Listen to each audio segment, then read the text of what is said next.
ready, buddy. I'm ready.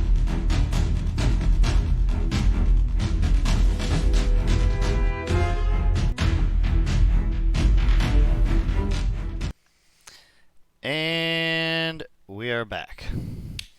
What's up, everybody? We'll have to make a note on this to fast forward if you watch the live stream. Yeah, I'll see if I Yeah. can. I'll see if I can edit out the first 30 minutes when I post it to YouTube. And you have to blame me for this because I am a rock and roll star and I never show up anywhere on time. And you guys need to wait on me. It's okay. I accepted the responsibility already for last week and our lack of actually being live. So, I already kind of recapped a little bit about last week and some things we didn't talk about. Couple things hot off the press tonight, though. One was up here in Huntsville. Apparently, having or using a school's or a church's facility for your annual winter school play is a problem. Apparently, Huntsville City Schools is facing a lawsuit over that. That was hot off the press on the 6 o'clock news up here tonight. Jesus Christ! Yeah. From who? One of the schools attending children's parents apparently complained that they were utilizing churches for the annual holiday play or whatever. And so the whole city school district scrapped any events that were being held at churches. And now there's all sorts of people out there bitching on the news tonight. I still haven't read fully, but that's the gist of what's out there so far. We we are such a weak society that out of everything you said, nothing is surprising. But the sickest part is the schools or the schools moved it. One person suing, the schools moved it, and this is you've got to. It's not. It's a building, and if you're an atheist, right, and then what symbolism, like what value does that building hold? It's just another building. Yep. So what's the point except for you want to impose your religion that you claim is an absence of religion on other people. If it's an absence of religion, there's nothing to do just except move on and go on. If God doesn't exist, it does not matter at all where you have this building. But if the thing is, you just want to impose your religion, you say no, it has to be outside of that. It's so frustrating. God, it's so frustrating. You can't even exist in today's society without pissing someone off. Yeah, you literally can't. You can't. Yeah. But So I thought that would be a great segue to one of our topics from last week we didn't really get to touch on. The Supreme Court case on religious belief for the web designer out in Colorado. Do you remember that one? yeah, oh yeah. Yeah. Yep. Man, I'm gonna have to let you sort of lead me a little bit tonight because I'll tell you this is the truth. Everybody should know this. I'm a little wired right now because it's like jet lag. It's not. I've been on a 2-hour conference call getting a contract signed, and that's why. And it's just been. So my brain is a little bit fried. That's why I was late. And so my brain's a little bit fried. And if you'll ease me into it, I will. Yep. I will. Absolutely. So the article I've got here, and I'll post the links to all this, but this news article to kind of catch everybody back up is off of MSN.com by one Kelsey Dallas, written December 3rd. It was the article I had saved from last week. So it says that basically the Supreme Court's turning its attention back to LGBTQ. I feel like we're probably missing a few things there. I'm not making fun of it, but No, I legitimately I'm don't know. I'm making fun of it. I'm not making fun of any person, but I am making fun when you have to use the entire alphabet. Ben's being Exactly. sweet, but I'm making fun of it. Yeah. Yep. I'm being a weak bitch. I apologize. I am making fun of the fact that you can't ever say it without saying the whole alphabet anymore. Anyways. Yeah, it's weird. I know. Sorry, we can get to it in a minute, but we've got to. Yeah. I've got a little bit because it used to be it used to be 2 letters, right? And then 3 letters, and then 4 letters, and then 5 letters, and then 6, and then symbols.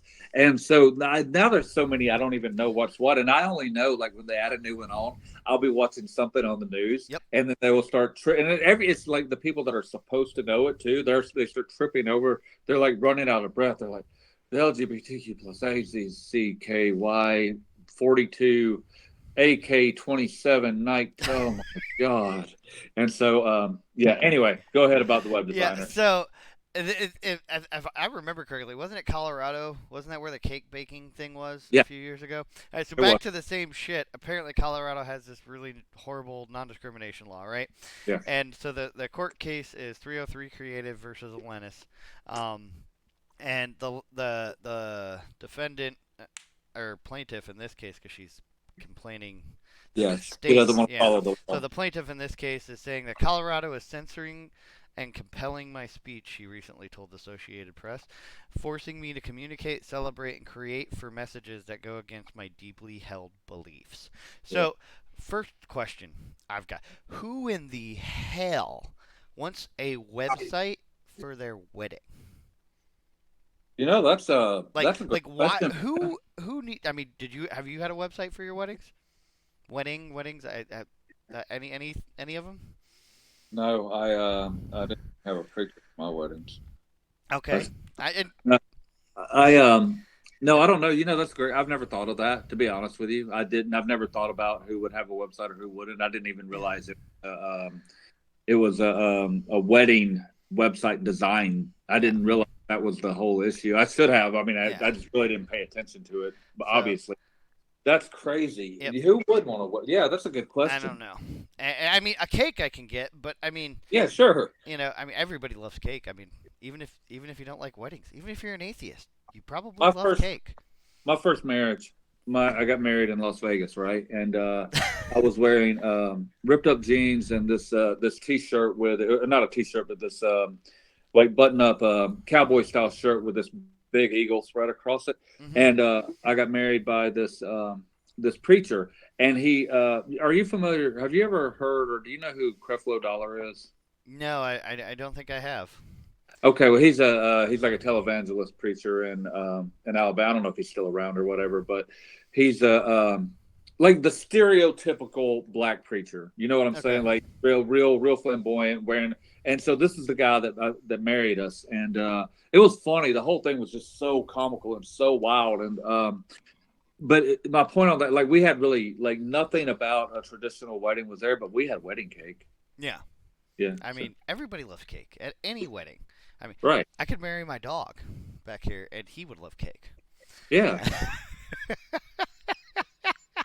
Oh, Jesus. Anyway, so this suit goes back to, I guess, September 2016 after realizing the state law interfered with her plans to expand her web design business into the wedding industry. And she is a self described non denominational evangelical who opposes same sex marriage for religious reasons. So, on one side here, we have, at least this is my perspective, and maybe I'm off. On one side here, you have because there was what DOMA, what was that, 8 years ago, 10 years ago, the Defense of Marriage Act, and now we've got the Respect for Marriage Act that's up Yeah. on up in Congress at this point, and then you got this case. So the question is I guess you could boil it down to if if I'm going to be forced by the government to do something Uh-huh. for someone that Yeah. opposes my beliefs, where does it stop? I think is probably the question a lot of people are getting after. And it's funny because she's not refusing to do something for someone. Like she's not refusing to No. serve gay people. She's not she's not refused. She's only refusing to design a wedding that promotes gay marriage or announces gay marriage. But she's not discriminating against a client base at all. So Yep. even if that's her thing, she's not doing anything. She's not she the question is this can a white supremacist or can a neo-Nazi force a Jewish web designer to create a website for an anti-Semitic website, right? Yeah. Can a pro-Hitler website, and if if her beliefs aren't, if she has to create something, if she has to create something that it go against her beliefs, then where does it stop? Beliefs don't matter anymore. Yep. So beyond that, so the first place is you people will say, well, that's not the same. Well, it is the same thing. It's just the same thing on two different extremes. It's not the same thing to you because you don't share her belief, but it is the same thing. And my thing on this is though, it's sort of what we talked about last week. Anybody,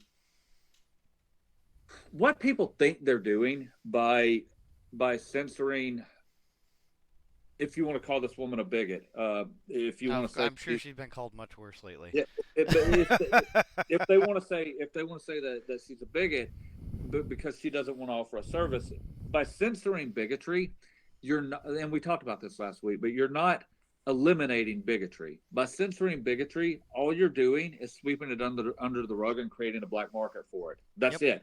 So, I want to know. I want to know who I'm doing business with.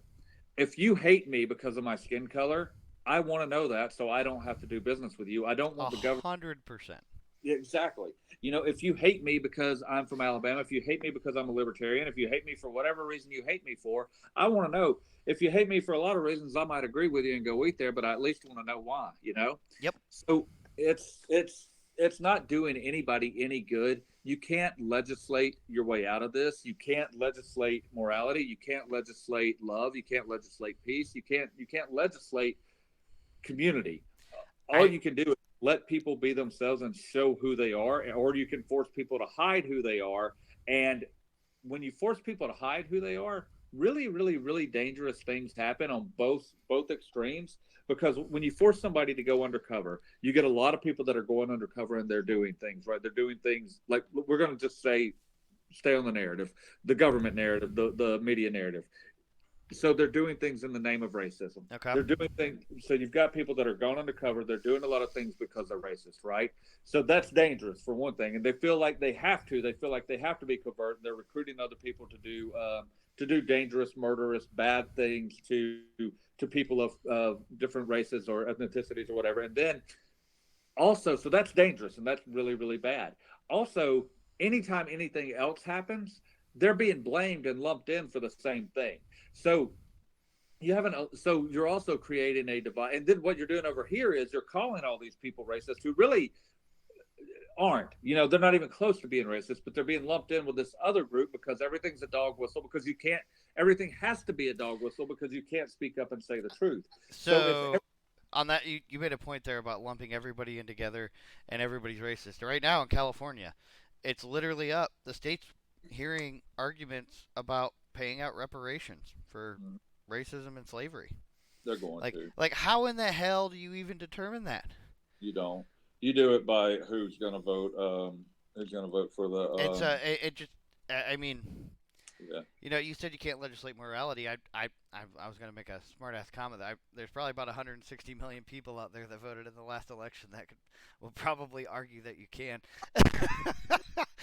Right. The That's good. question is, where's the other, three subtract 160 from 330. I mean, where's the rest of them people at? Why are they voting? Why? Right. Maybe they realize you can't legislate all of this, and they're just laughing at everybody who's voting. They're trying to vote their way out of it. Uh, It, Before we close this out, I had another one pop up, and sure. I gotta share this for everybody. I don't know if you'll be able to see it on your screen, I can't. but I'm gonna go ahead and show this headline because it just fucking I just gotta laugh.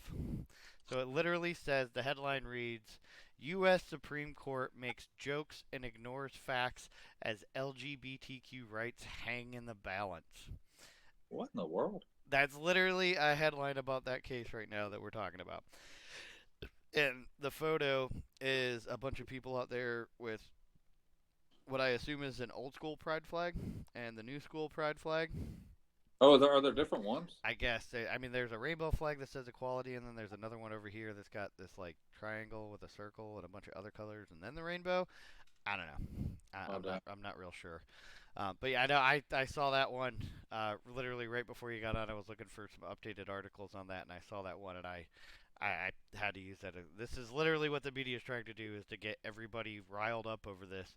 We're gonna say that the Supreme Court is laughing and ignoring facts while hearing an LGBTQ race just to get people more riled up right before Christmas. Gotta love it.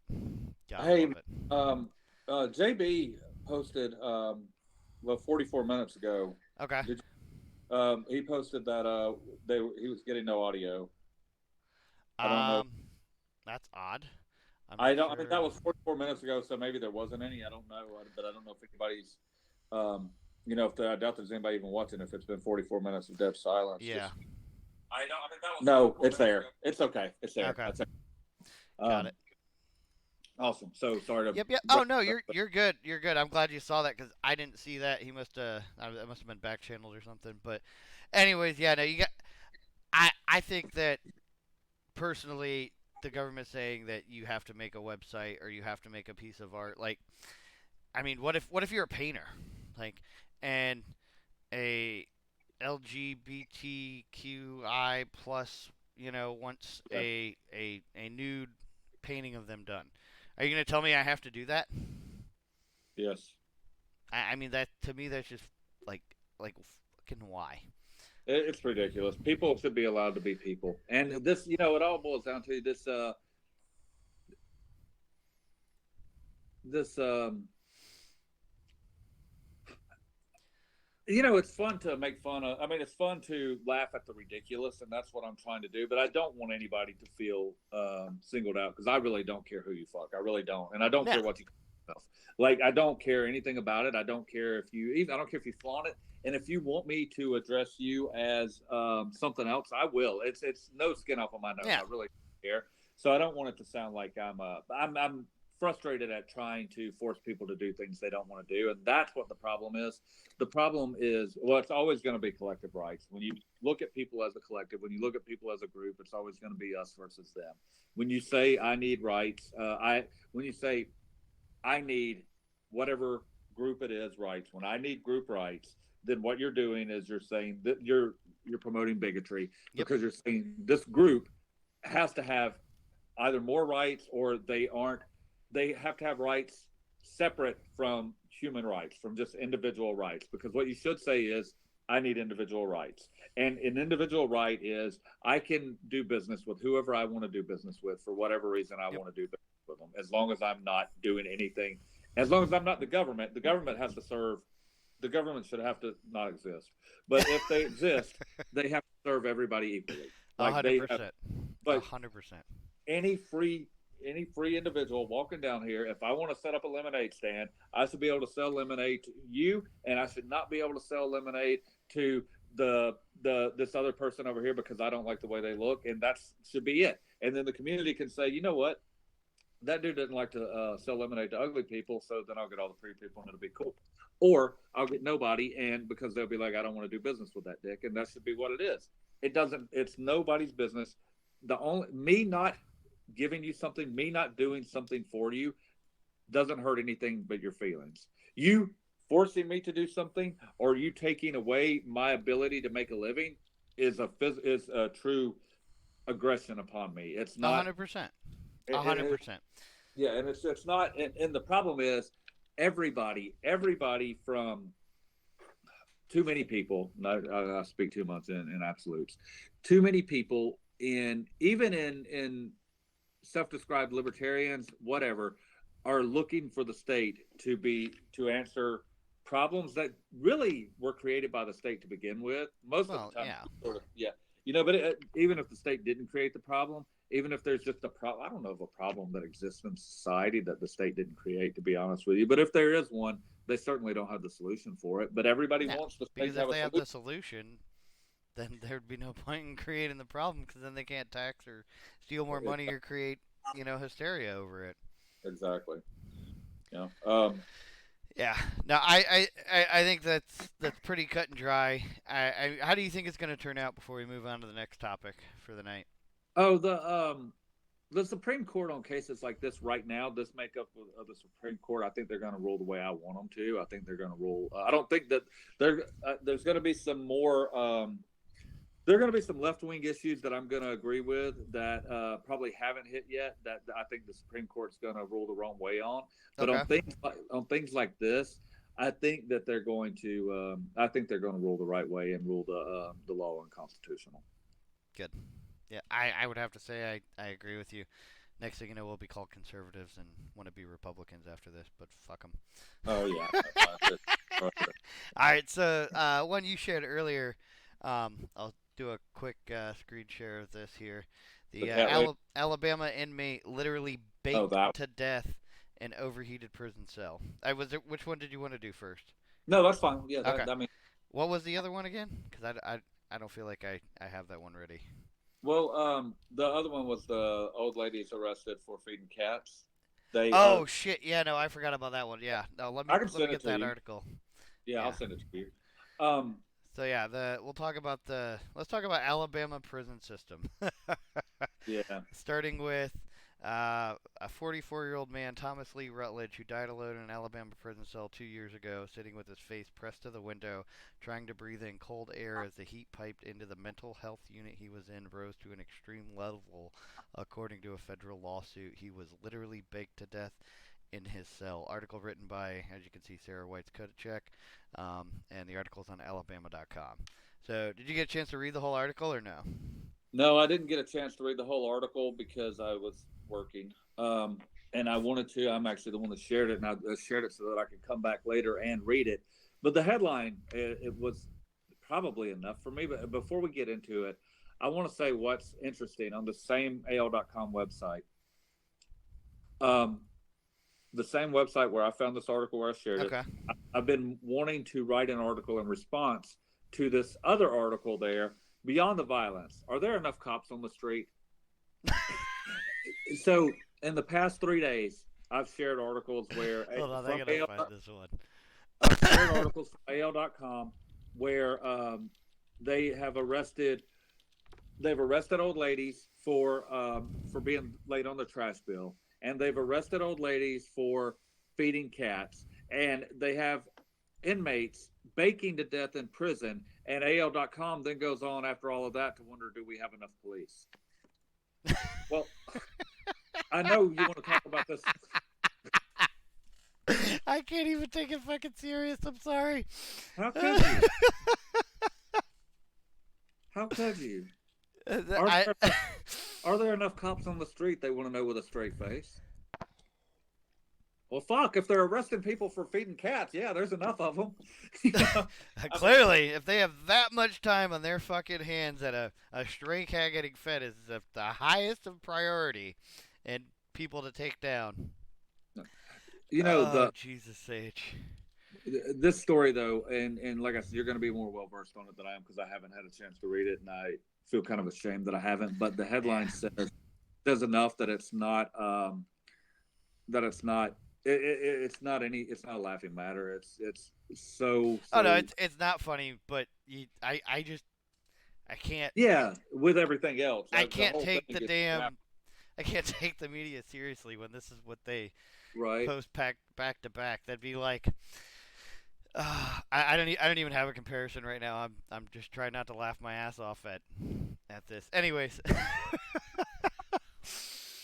Man, this is outrageous. I'm reading this. I'm skimming through it right now. 44 years old too. yep. And you know what I hate about this before I even see I don't know what the guy was in jail for, and it's irrelevant. It should be irrelevant. But there are going to be some people who are going to there are going to be some people who are going to justify this. They're going to so for whatever he did, if whatever he and I don't care if he's the worst sicko in the world that did horrible, horrible things. I think that if somebody is a bad sicko and they do horrible, horrible things, there are people that should be baked to death in a cell. But when that's not what they were sentenced to, then it's not. And when they didn't go through a court of Yep. law that sentenced them to that, then it doesn't matter what they did. Somebody committed murder here. Somebody committed murder either through neglect or direct abuse, and I'm willing to. I would bet if I could get inside these minds, it's direct abuse. It was a bunch of. Have you ever seen or read about the Stanford prison experiments? The Stanford prison? No, I Experiment. have not. Okay. Remind me to come back to that. I want you to talk about this. Okay. I'm rambling. I want you to talk Oh no, about you're this. good. You're good. I'm googling up that one real quick so I can be Oh, the prepared. Stanford prison. I want you to talk about this article Yeah. here. So Yeah. the one about Mr. Rutledge. Yeah. All right. So the long and short of what the article says is that um, all of the corrections officers are essentially claiming qualified immunity, which I mean, I think we've established at this point qualified immunity is pretty much a problem across the country. It doesn't matter what fucking state you're in. Um, Are there instances in which qualified immunity might be arguable as being necessary? Sure, but I sure as shit in my lifetime haven't seen one. I mean, if I shoot someone for breaking into my house, I'm going to get arrested and charged with murder. My weapon is going to be confiscated. I'll probably be released on bail, but I'm still going to have to go to court for murder. Right. So if a cop can, if a cop can shoot someone down in the street because they're carrying a weapon after robbing a bank, they get qualified immunity. How is that any different than me defending my home? Do you And know if that I mean, when you boil qualified immunity down, that's literally what we're saying. yeah, if you want people to hate police officers, if you want there to be bad police officers, if you want there to be corruption, if you want there to be abuse, if you want there to be police that arrest old ladies and check and shoot people in the head without anything, if you want that, what you devise is a system like qualified immunity, because otherwise you want people to be held accountable. Yeah. You want police should be, even if everybody knows how I feel. I don't have to go on about it. I'm not going to put down anybody for any profession tonight. I'm gonna stay away from that. Everybody knows how I feel about the profession. But if I didn't feel that way, if I just wanted to look at it from a neutral voice, I would say cops should be held to a higher standard than the average individual, not a lower standard. Yep. I would say if I were ever to go be a cop, I would want the person on both sides of me to be held to a higher standard. I would want that if I ever used my gun and I took the life of someone else, or if you did, I would want to know that I'm going to have to go through the most rigorous oversight, the most rigorous review of that procedure, because I want to know that everybody in there, because if I'm going to be a cop and my role is that, and the reason I'm doing that is because I want to make society a better place, then I want to know that everybody beside me is doing it too. And if they're not, then I want them punished. That's, there's no, like, there, I don't even know how qualified immunity could have, could have ever been allowed in society. I don't know how it ever got to the point where we said, I don't know how we give people a different set of The rights and ability to commit murder without punishment. I don't know how we give people different statuses in supposedly an equal society and say you can do this, you can't do that, you can get away with this, you can't, and not even like doing it behind closed doors, but doing it right out in front, do it right out in the open. I know how we got there. We got there through unions. It's how we got there, and through both sides needing a state an enforcement wing. They do it because they want people to be able to do this, because they want cops to be strong men. Yeah. That's why it exists. And then they say, and then they use the unions as oh, well, we've got a bargain so we can get the best, blah blah blah. But it's anybody with common sense can say there's nobody in the world, like, with common sense, just two common sense human beings sitting down talking, that would say, hey, you know what? Let's give this guy a gun.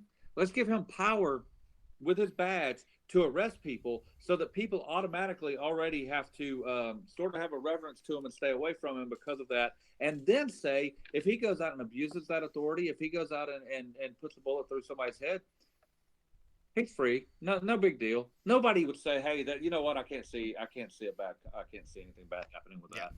that seems like a good idea. Let's do that. Now I'm Yeah. not laughing anymore. How did we get? How do I get trapped Yeah. in this? Figure out how we How do got we to get this out of it? situation. And how do we go back to a society that makes fucking sense? Um, so on that article, back to the topic at hand. Yeah. I think we beat qualified immunity to death for tonight. So what one thing that really threw me for a loop reading this, right, is it wasn't the first guy to die in this unit. Oh wow. Apparently, this whole, like, where Mr. Rutledge was incarcerated, for lack of a better term, um, which led to his death. He it's a mental health ward of sorts for prisoners serving extremely long sentences. In his case, it was life without parole that was commuted to life with the possibility of parole because, according to the article, um, he was in prison for, or in this situation, incarcerated in the mental institution because uh, he had committed murder when he was a juvenile, and he shot two young men to death in the early morning hours after a small gathering of young men smoked marijuana together at the house of one of their grandmothers. So this dude's literally spent over half his life in prison. At Right. 17, he shot two people. Not saying you shouldn't shoot people. I mean, even my 6-year-old can tell you you don't hurt people and you don't take their shit. You Right. know, it's pretty fucking simple, stupid. You follow those rules. You don't start fights, but you can end them. And I guess there was a Supreme Court case following that in 2016. The rule that inmates serving life without parole for murders they committed when they were juveniles should be resentenced with a chance. And he had been resentenced in 2017 and slated for release in 2024. And he had been hoping to move to Alaska with his mother. So, backtracking, I guess this is. So it wasn't the first death. According to the article, again, link you can find in the comments after the show. This whole ward was full of dudes on like psychotropic medications, or Right. basically they were deemed mentally incompetent or a risk to some way that the government felt they had to dose them with some sort of drugs regularly. Well, lo and behold, a risk of being dosed with those drugs is the inability to regulate body temperature in extreme circumstances. What the fuck? That's even worse. Like, so I guess they had recently undergone repairs and stuff, and there was no remote ability for the corrections officers or anyone in the unit. They're calling it the T unit where Mr. Rutledge was housed, Right. and incarcerated. They had previously complained about the temperatures. I guess the outdoor highs around that time, back when he had died, was in the mid 40s and a low of about 30. And the system's heating loop was in excess of 130 degrees. It quotes here in the article, human beings cannot survive without remedial measures in temperatures above 101 to 104 for extended periods of time, the complaint states. Um, it goes on to talk about how they allegedly did all of their checks. They did everything that they were supposed to by the requirements of the law, and when they found him unresponsive, they immediately attempted CPR. But then it goes on to also talk about how some of the inmates say that they were shoving their clothes into the vents to prevent the heat. So, from the sounds of this, it sounds like there was an upgrade or an update or maintenance being performed or something where work was being done on the HVAC system for the prison, right? Yeah. But Why weren't the guards dying of heat stroke? that that's a great question. I didn't think about that. I'm. That doesn't make sense to me. Yeah, the excessive heat, far in excess of 100 degrees, was obvious to officers who conducted the living and breathing checks or security checks, or who otherwise interacted with inmates in their cells, the complaint stated. Um, So what I'm hearing is that the air conditioning wasn't working in the cells, but back in the air conditioning in the guard's office, the air conditioning was working just fine. I mean, that's all it could have been. They would go back to so their it wasn't the air conditioning that was running, and that was the problem. It was the middle of winter, or into winter, or late fall when it gets kind of cold there, right, and so the heat was running, but because there was no right. remote sensor or control, the boiler just kept churning out heat and eventually heated the unit up to a point where people started dying. That's yeah. When I say air conditioning, I mean Yeah, the I know, I got you. I yeah, just to make sure, yeah. nothing gets twisted. No, no, no. I mean, you're right to be right on that. That's why I keep you around, Ben. But no, but it still doesn't make sense to me, and I'm sure there can be a logical reason to it. So I'm not going to get too far into it. But it doesn't. It seems to me that if I'm sitting in here, right, and everything is fine, like in my house, I've only got the one unit. But if it were a split system, had like a hospital or something, Mm-hmm. and you go over, it's it just seems a little convenient that it would fail because the way prisons are lined, or the way jail is all usually, and I don't know this one particular, but unfortunately, I have seen the inside of a few, and they are designed so that it sort of goes like the cells are all go around, and usually the guard shack or the guard's office is like in the there's a common area, and the guards are like either up top or over like in Okay. the middle over to the sides. So it doesn't make sense to me how it could have. It doesn't make sense to me why there would be split systems, one for the guard and one for the prisons. Yeah. It would seem like if there's cell block A, there are guards designated for cell block A, right? So everybody in cell block A should be feeling 130-degree heat, even if even the guards posted in the guard's office. So why would the guards have a separate heating? Like it doesn't add up. I'm sure that it's not as nefarious as it sounds Oh to me, yeah, no, but but it's so nefarious as fuck, even if it's not. so according to the second to last section of the article, or actually last section of the article, the title for this section is called "Piecemeal Repairs Backfire Lawsuit Claims." So apparently they knew that there was issues. There was a lot of repairs going on with that, which is why the upgrades were done. But the Right. T unit where Mr. Rutledge was the one of the only units, and it was where the mentally ill inmates were held that could not be controlled remotely. Um, Wow. so what? One thing that so let me scroll back up. Um, Another thing is so the Alabama Department of Corrections has been removed from the lawsuit, but they're leaving all the corrections officers there. How is the state not responsible in this? That's wild. I mean, I'm glad that they're leaving the officers there, but I don't understand If because the I think officers are going to claim immunity, then the immunity is granted by the state. So how is the state not yeah, liable? it doesn't make any sense at all. And if anything, in this particular instance, this is the one case where an argument, like out of all the things all of these abuse cases that come up, this is the one case where the officers probably have less control over anything. I mean, that's an administrative, like a Repair of prison. an HVAC system, yeah. Yeah, prison guard doesn't get to decide if prison guard honestly doesn't even get to decide. Hey, they should go in and take matters into their own hands, Yeah. but they don't even get to decide. Hey, we're going to move this guy out of this inhumane condition and move him over here. Like that's weird that they're leaving the state out of it, and it doesn't like of all the times. I mean, yeah, of all the times when an officer should be or should maybe have the benefit of the doubt, this would be the one time like where they should. So I don't know. That's The fact that they upgraded all the units except for the one where yeah, those who that's are considered right. mentally ill and on drugs where they're at a higher risk. So you're telling me there's not a doctor in the Alabama Department of Corrections who addressed that at some point? Right.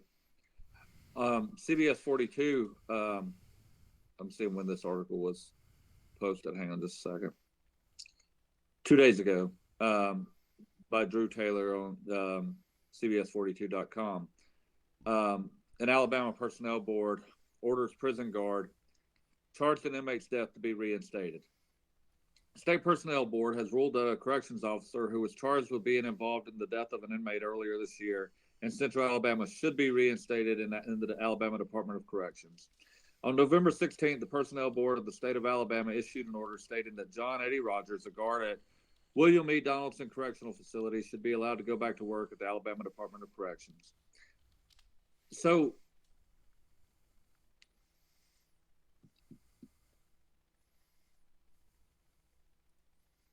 how often do you get to kill people and not go to jail and then I and mean, not, which like I'm gonna make a joke here.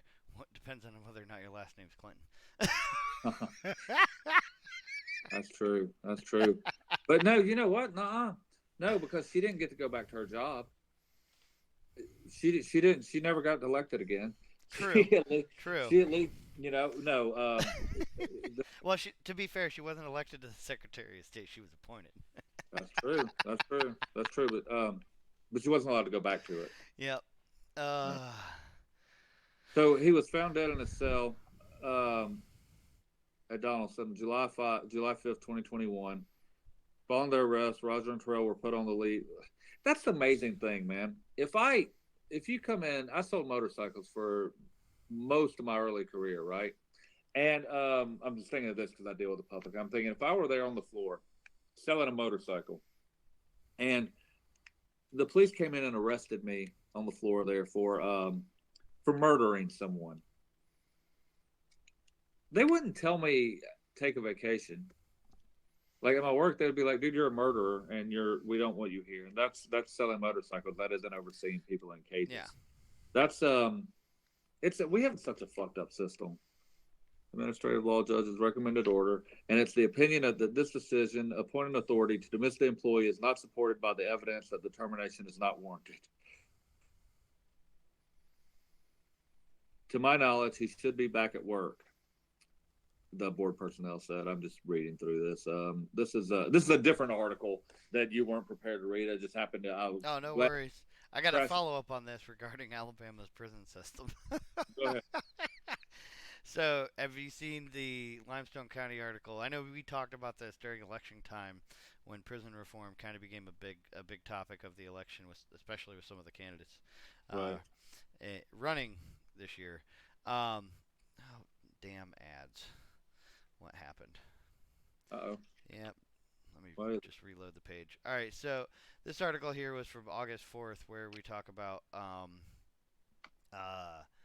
speaking off camera, the current guards reported a series of lockdowns in recent days, but the Alabama Department of Corrections refuted that, saying that there have not been lockdowns. Way 31 requested information about protocols, but they declined to comment. This goes back to basically a defector, if you will, from the prison, who stated that there was a lot of like maximum security dudes being transferred into Limestone because they were running out of places in the federal maximum security penitentiaries. right? Um, and how they were overpopulated, understaffed, and they were pretty much at a point that it's like we are at the inmates' mercy. So I bring that up to talk about, I mean, this is clearly not a new issue in the state. We just apparently throw people in a cage and lock them up and kill them. Yeah. That's what we just allow to happen, apparently. Um, but now it gets even worse. Um, so the DOJ has got a lawsuit saying that the correctional facility is unsafe and fails to meet the minimum requirements for those positions, as well as there's now there's now corrections officers facing charges for bribery or accepting bribes and bringing in contraband for the inmates. So if you just read the skimming through here, someone defects and says that, hey, we got a serious problem and we're at the inmate's mercy. The Department of Justice from the federal government then turns around and says, hey, at least this one prison is not up to par and violates the constitutional rights of your inmates. And now we have the corrections officers essentially accepting bribes on unclassified bribes. I'm gonna go on a limb and say, hey, I'm not gonna stab you at the first opportunity, there, Mr. Officer, if you give me some cigarettes or dip or drugs or a phone call to whatever. Probably something along those lines. And now those cops are being punished for that. Yeah. Like, how does any of that make sense to anybody with the fucking brain that functions? Man, sadly, this is how like that question. How does it make sense? It doesn't. But this is what people honestly like don't care. And this is one like we talk about liberty issues and this, but like when it comes to prisoners, when it comes to inmates, people are extremely ruthless and extremely callous in their they'll be flagrant. They'll be almost take pride in fuck those guys. You know, I mean, like people really like these are the some people because people look. I think people in polite society see inmates as child molesters, rapists, and murderers. So child molesters, rapists, and like elderly people that abuse the elderly, that sort of thing. Yeah, fuck those. 100% wood Right. chipper. Yeah, yeah, fuck them. But those aren't You get arrested for growing your those own aren't marijuana in your plant backyard. yeah those aren't the that's not what the prisons are filled with. You know, Yep. there aren't that many child molesters and rapists and murderers running around. And when they do, they aren't getting caught that much. That's not what prisons are filled with. Prisons are filled with people, um, mainly on low level crime that just don't have a lot of money to defend themselves. You know, there are Yeah. things that you and I could Like do. not paying a trash bill. Yeah, exactly. Yeah, there are things you and I could do, and we would end up, you know, with a because we can afford an attorney, and not that we're. I mean, not. I don't know about you or your situation. Not that I'm like living some lavish life over here. Yeah, You we're know, not fucking rich, but right? we But, put a roof but over our family's heads and yeah. food on the So table. so if you know if I was facing some you know, if I was facing some like big stuff like Kyle Rittenhouse or something like big, oh, I don't know if I could afford that kind of attorney. Oh hell no. That's a I'd scary be thing, fucked. I'd be in right? prison. Yeah, so would I. But there, so that's actually a great look at the class system there. So people like people on the top end, like rich people, they can get away with murder. I mean, not he Yep. did it, but they can get away with anything. And then people like him that were innocent, you and I, we would be the exact same kind of innocent. We would go to prison for murder and maybe the death penalty, but at least prison for a long time because we couldn't afford the attorney. So then you get people with these lower level crimes that you and I might would get arrested for, and we could fight that because it doesn't have the high. You know, you just need a regular attorney. You don't need some $1 million attorney. We could afford that. We wouldn't go to prison for it, but somebody else down the road, they can't afford to fight that. They'll take whatever plea deal they can get because they don't want to because they're scared, and the cops don't care about guilt or innocence. The judges don't care about guilt or innocence. The DA doesn't. They care about closing files. You know, Yep. so they're happy to ship these people off for it, and they see it as a game. Like if I'm selling if I was selling a motorcycle now, if I'm buying a house or if I'm putting in a credit card machine for a client, I'm negotiating this contract, right? And I want to get the most money as I can. They want me to get as little money as that's how negotiations work. That's how DAs and attorneys see people's lives. They negotiate years of people's lives Yep. like it's currency. And they're like, I got this motherfucker for 20 years. I would have settled for probation.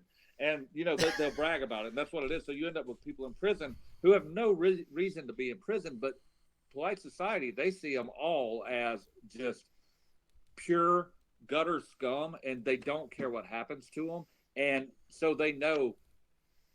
And then back to the Stanford prison experiment. I'm glad I was able to tie this in. I seldom am able to complete my thoughts in a full circle like this. So, It doesn't always happen, so we'll take it while it lasts. exactly. So the Stanford prison experiment was back in the 70s, and it's been a while since I've studied up on it, but it was like 71, I believe it was, and it was an experiment conducted by Stanford University.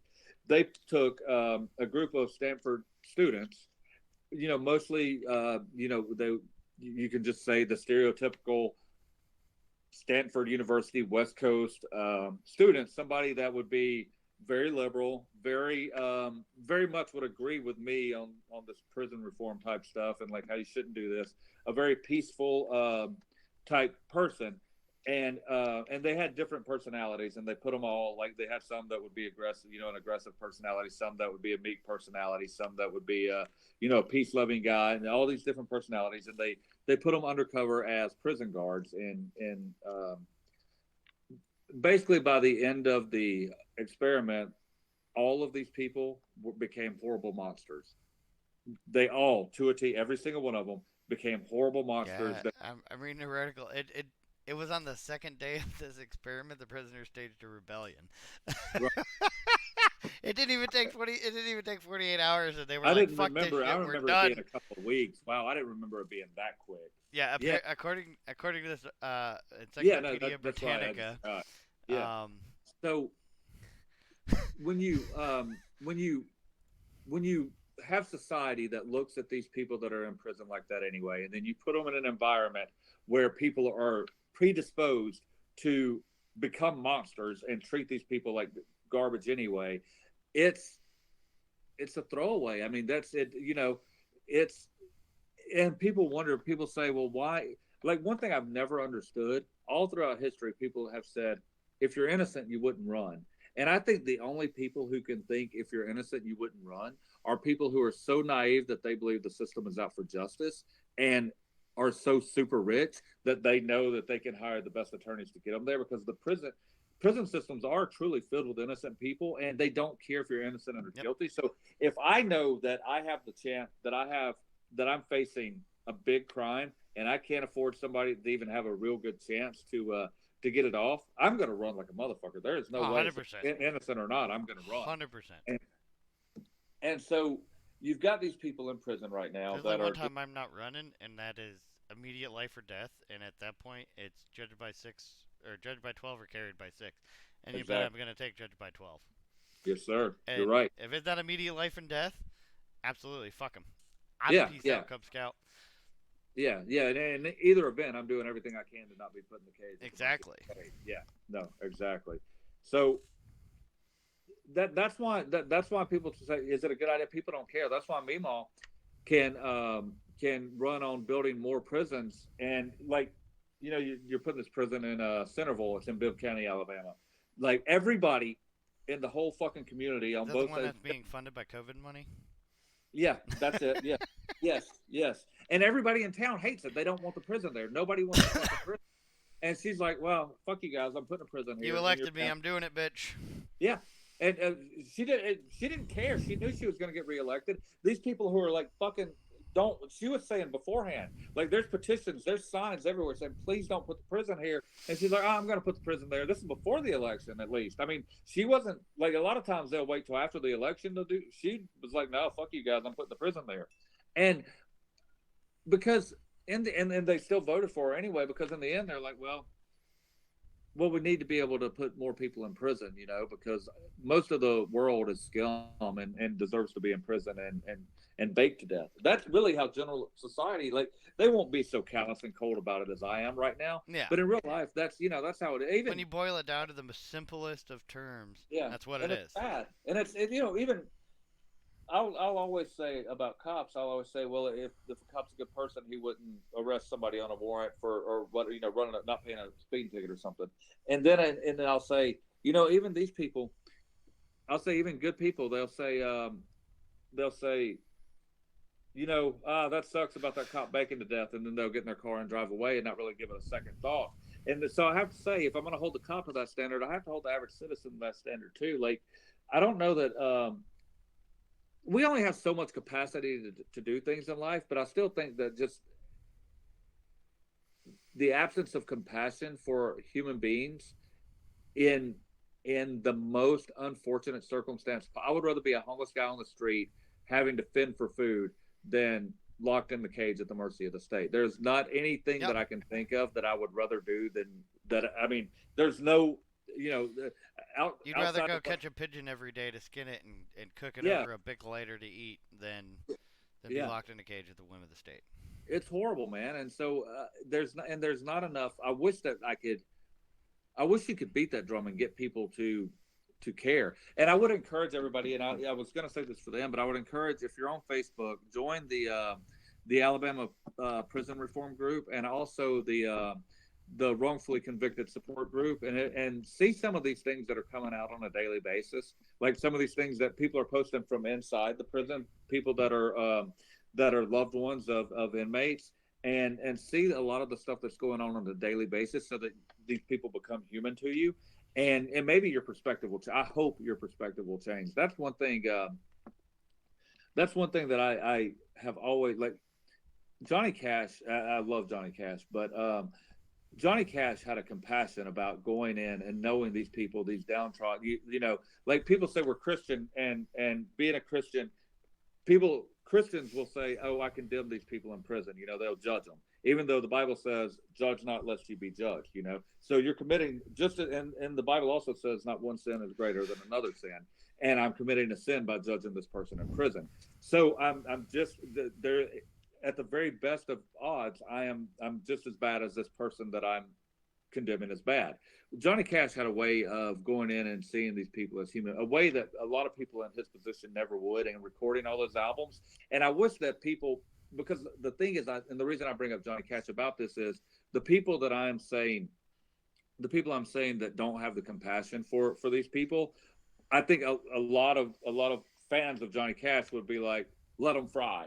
And I wish that a lot of them would read the work of some of these people that they admire, so that they could sort of just see the humanness in them. Yeah. You don't have to justify what anybody does. You don't have to say I condone what they do, or that they shouldn't be punished, or that they should go scot free, or anything. You should just say that nobody should be put in a position to be drugged up, thrown in a cage, and baked to death from the inside out. Yep. There's a point you wouldn't do that. You would shoot an animal in the head and put it out of its misery before you would let something like that happen. You would shoot 100%. a Well, rabid. you like Go to ahead. think that. Some not I don't in today's world I don't know if that's the fucking truth, bud. Yeah, I don't think that there's a. I don't. I have more faith in humanity than to believe that somebody would sit there and watch a. And they may walk away from it and not see it, Yeah. but I just don't think that people could be able to stand there and just watch an animal Well, I suffer mean, that. there's still plenty of people who support the death penalty, and how many people have been put on death row and been proven to be innocent? Mm-hmm. I mean, I before many not many years ago, but not long ago, I would absolutely you fuck with a kid, you rape somebody, you commit murder. Yeah, Absolutely, I had zero issue with it being fucking yeah, the chair fire. I think you should be able to request trial by combat personally if that's what you right, want. But I personally had no issue with it until you realize that how many people on death row, how many people have actually been killed that were later exonerated and proven innocent. right. I Like, used. Go so ahead. I mean, at that point, the state loses all of the moral high ground, all of the ethical, rightness of that. You, Yeah, they shouldn't. Now, if I have you on video shooting and killing someone, okay, cool. That now I think the victim should be able to nominate someone to kill them. If they want to nominate a police officer, a corrections officer, or something, okay, that's their prerogative. But and I think at that point, and letting the state do anything that is basically murder, yeah. it has to be beyond any Well, reproach. that's the Not problem, beyond though. reasonable doubt. It has to be absolutely beyond reproach with blatant evidence and I That's just the don't think we're problem, to though. that point with our justice system. You can't have like you can't have tiers of it, though. You can't say if someone's convicted beyond a reasonable doubt, you can't say, well, I require further evidence.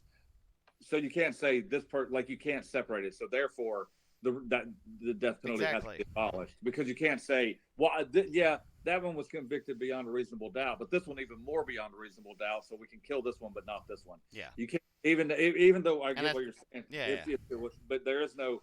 So I used to be a big, not big. I've never been big, but I used to.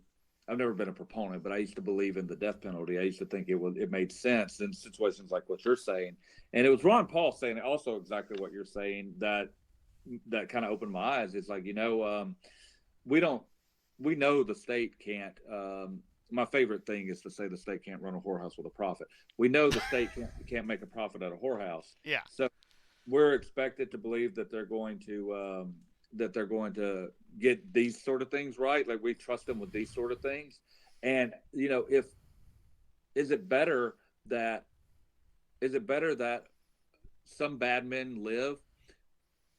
Is it better that some bad men die and some innocent men die too, or is it better that some bad men live so that no innocent men die?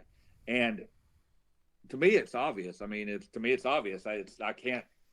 The state shouldn't be able to murder people. To me, that's just an obvious thing. Yeah, Yep. some bad dudes are going to get to live as a benefit of that. I think that's justifiable. That I mean, I imagine you're innocent. Imagine you're completely innocent of murder, and you have to, like, you're convicted of it, you're whatever it is, and you alone know you're innocent, and you're there having to spend the rest of your life in prison. That's I mean, at that, to be honest with you, this is how I used to justify the death penalty, is that I would rather die than spend the rest of my life in prison. So I Yeah, but thought I it was, wouldn't want to die at the hands of someone else who believes I'm guilty. No, I fuck wouldn't that. either. But you know what I do think? I don't believe in the death penalty, but I do think that someone who is sentenced to life in prison should be able to request the death penalty. I don't think the state should be able to mandate it, but I do think, Assisted suicide, basically. Yeah, I do think that. I do think it's you know, I think that I just think it's inhumane. I think it's cruel and inhumane to, for me though. For me, I would the one thing I cherish in life. I love my life. I love my wife. I love that my little baby that's not born yet. I love my ranch. I love my mom and my niece and all these. I love these things, and I love my motorcycle and my four wheelers. I would give it the one thing that I love the most until take out the baby and the wife. The one thing I love the most besides that is my freedom, Yep. and I cherish my freedom more than anything else. And I can't, like, if you were to put me in a cage, it would be the most inhumane and cruel and miserable. I need to be free. I need to be able to go to the mountains, and I need to be able to swim in the rivers, and I need to be able to. That's how I was Wake made. up and piss off your front porch if you want, because Yeah, that's who I, you are. I have to. I mean, ache with freedom. It's the most important thing in the world to me, and like, I can't fathom. So I can't even. I can't. There's some people, dude. You can put them in jail, and they're like, cool, three squares and a cot. And Yep. I can't relate to that person. So I can't say, so I say, put somebody like me in prison for the rest of my life. I should be allowed to just say, hey, just fucking take me out. Just Yep. do it. Like, Um, if you're not gonna even give me a chance to prove my innocence, then fuck it, I'm done. yeah, it's, that's a tough one. So I have someone really close to getting back to the topic that we were on a little bit ago. I have someone close to me who I'm not going to say in what way or their name because I Yep. don't have permission to, but, someone close to me who spent a couple of years in prison, right? And I joked earlier about I've been to county jails for getting drunk in public and things like that, but I've never been in served any hard. I like to joke around like I'm some wild cowboy, but I've never been in any real trouble. I've, but this person spent in a woman's prison, a couple of years in a woman's prison, and so you know how you're buying that you're going to buy that steer from me to have Yeah. put in the freezer. Okay, so when you get that meat, it'll say on the package, it'll say not for resale. Yep. And the reason it says not for resale is because I'm selling you a cow. I'm not selling you meat. I'm Yeah. selling you a cow, and I'm going to deliver it to the slaughterhouse for you. They're going to slaughter it. They're going to cut it. They're going to put it. They're going to hang it. They're going to freeze it, Yep. and that. But you're buying. I'm facilitating that. You're just buying the Yeah. cow, and the reason that is because it's it's state inspection approved, but it's not FDA approved. Yep. So that's the difference in the slaughterhouse. So it has to have those little signs on there that say not for resale. Well, this person that was in prison, whenever I bring over a packet of meat to her with that sticker on there, she can't eat it. It doesn't matter what it is. I mean, it could be the best porterhouse that you've ever seen in your life, but it has that sticker on there that says not for resale, and she can't eat it because she used to unload the trucks at Tutwiler at the women's prison, and on all the meat that she had to unload, it said not for human consumption. And so every time she sees that sticker, she remind the not for. She thinks of that red sticker on the meat that she unloaded that they made her eat at the prison at Tutwiler that said not for human consumption. And that breaks my heart telling that story. It makes That is fucking ridiculous. yeah, it's that's what these people are. Like it's that's these people are not they're really not considered people by most of society, and then the people that and this is the thing when you put somebody in prison, you're not yes they're there as a punishment, but you're putting them in the care of the state, right? Yep. It's not from now the state has to care for these people. They have to feed they're responsible just like a parent is responsible for their child legally. These are now children of the state. The state Yep. is their parent, and so they have to be cared for. They have to be able to have food that is safe for human consumption. They have to be able to have running water, these sort of things. How the fuck do how is that? How do they even get away with that? Uh, I mean, because nobody cares, man. I don't know. I honestly don't know. I was trying to one time. I was going to write I was going to make this my sort of centerpiece. I was just going to write lots of art, just spend like a whole year doing documentary, like not a film documentary, but doing documentary articles on it, and Yeah. and I had spoke to a lot of. I spoke to some people in the Bibb County Jail, and they brought them out. Man, this he told me he had a pineapple upside down cake as dessert, and so this is gross, man. If you love pineapple upside down cake, you may want to stop listening. But he's like, so he's like, and I take the pineapple off, and under the in between the pineapple and the cake, there are four roaches cooked in a circle Oh that are my just God. there, and so I mean, this is how they. That's even in county jail. That's not even in prison. I think he was there for a DUI or something, Jesus. And and so the stories I got, I never wrote that. I never wrote that series. I never did anything with it. I just let it go because there's very little that this has happened, and I've always felt like a failure for that because I should have been able to. I brag about I can go feed my cows with my broke leg, and I can rope people in, I can do these things, and I'm real tough and everything. But I failed these people because I couldn't, like, it broke my heart. It broke my heart to the point, and I just couldn't do it anymore. And it's really really awful. It's really sad, and you can talk about it. You can, and I'm trying so hard to get the. Well, I'm not even going to go into it. What needs to until awareness is, and until these people are seen as human beings instead of just scum that Yeah. did something wrong to society. Until these people are seen as human beings, then nothing will change. But it my so these are wards of the state. That's what I was. These are wards of the state. We were talking the other day about or last week about your dog license and getting shot, but if you don't Yep. pay your dog fine, and how eventually it'll be children because Yep. really, truthfully, the state already believes they own your children. If you Yep. I'll say, okay, so if the state tells you you have to get your child, if they it hasn't happened yet, but if the state says, if they had said, if the state of Alabama had said it's irresponsible and reckless and dangerous for you not to get your infant the COVID vaccine, they would have been able, just like any of the other vaccines, Yep. they would be able, and then they would be able to come in and arrest you and take that child. So but if you and if the state's wrong, and those and like stuff would come out now, and the vaccines are dangerous and they're not helpful at all and whatever, and they're wrong, they suffer no consequences. If you, on the other hand, refuse to do those things, and you're wrong, and but you're doing what you believe is best for your child. Yeah. If you do, and even if the state was acting in good faith and they mandated these vaccines because they believed it was best for your child, but they were wrong, and something bad happened to your children, nothing happens to anybody. Yep. You just are going to mourn the loss of your child or Yep. the sickness your child gets. But if you're wrong and your child dies, even if you think you thought you were doing everything in good faith and you were doing what's right, and you were wrong and you didn't take the state's advice, they could prosecute you for murder A or for hundred endangering percent. the child. And they You would, know, yeah, oh yeah, they definitely would. So without question. my point of saying both of those things is, you see how the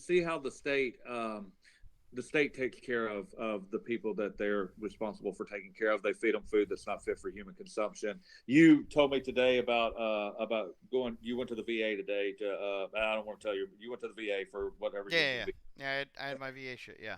Yeah, and so dealing with it. I know through taking my grandfather to the VA how the medical system is with the government run medical system through the Yeah. VA. It's not anything that you. It's not best case scenario. No, no, no, no, absolutely Yeah. not. Anyone who, I mean, I was already well on my way to where I'm at now, politically and ideologically, Right. and philosophically. But what really started pushing me away from big government was the Affordable Care Act and Obamacare. Like, bro, I'm pretty sure I did a story or a reel, or at least at a minimum a post about it back around that time. Like, bro, you want to see what government ran healthcare looks like? I promise you, I hope to God you don't ever need anything other than Motrin, an IV, or a splint, because if so, you're fucked. Right. Right. No, yeah, no. It's funny. It's funny because you're still young and relatively healthy and you can say it, Yeah. but it's not really funny for the people Oh no, not at that all. aren't. And I'm not chastising you by any means. I know you know No, that. no. I Yeah. no So harm, no foul, bud. you take the to tie this into what I was trying to say. So you take the people that the state are supposed to care for. The state is supposed to care for the people that went to war for them or went to the military for them, the veterans, the people that defended the state's supposed to take care of them. The people that are in prison, the state's supposed to take care of them. They said, we're taking on this responsibility. You can't be in society, so we have to care for you. The people at state hospitals, you see what kind of care they take of the state. So why people believe that it's okay for the state to own your children, why people believe it's okay. If the state also, the other thing people don't realize, if the state owns children, then the state owns you because you were a Yeah. child that the state owned. You never At what outgrow. point does the state stop owning you? Yeah, they don't. They don't ever. And if people will tie that together and then they'll look and they'll say, the state is a corporation, as we discussed last week, and they don't hide being a corporation. They're a for-profit Yeah. corporation. That's what states are. They just don't have a real product. Their product is theft. They steal, but they are a corporation and they operate for profit. That's why they have militarized police, that sort of thing. So if people on the opposite side of the aisle understand that they are owned by a corporation, then this is something that we should all be able to come together on and say, I don't want to be owned by a corporation. I want to be owned by me. And I don't want to be owned by anyone or anything. yeah, In well, fact, myself, I want to yeah. be owned. Yeah, I want to own myself. And if if you if you can just come to that realization that that's where we're at, then maybe you know maybe you can start moving the aisle. The problem is people are so they will say, fuck those guys in prison, fuck this. This is look at this, and then they'll keep on moving, and then people I'm on the other guilty. side. I Go told ahead. Elon. I told Elon Musk on Twitter, 100%, bro. Build that spaceship to Mars. Fuck Earth. I want off. Fuck it. I'm done. Like, You know what's funny? I made fun of in 2012 Newt Gingrich in the presidential debates. I made fun of him a lot, but one thing he said was I can't remember the context or why, but his answer to the question was I don't remember the question honestly, but his answer to the question was, well, we need to start focusing on colonizing Mars. And this is 10 years ago. It's 2012. And okay, I missed that one, but yeah, no, he really said it. I mean, yeah. Oh, I believe it. yeah, it came across actually. The reason I'm thinking of it right now is because it was in my I live tweeted that presidential debate. It's big Ron Paul, and so I live tweeted that debate, and so I'm like, and here's fucking Newt Gingrich. His answer is to go to Mars, and so it's a ha ha ha making fun of Newt Gingrich, and here we are 10 years later, and I never thought I would agree with Newt on much, but man, he was onto something. Like, fuck this bitch. I want off. Send me to Right? Mars. He was really on to something 10 years ago, dude. Hey, I need to take a 5 minute break. Yeah, absolutely. I could take a 5 minute break as well. We'll reconvene. I want to close out today, and I'm gonna lean more heavily on you with this just because of my newness. But the how do we help, in politics, and what are different ways other than just exercising your vote. But Yeah. I'll go ahead and put us on intermission, and we'll be back in 5. Cool.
We're back. Yes, we are back. All right, sorry about that little break.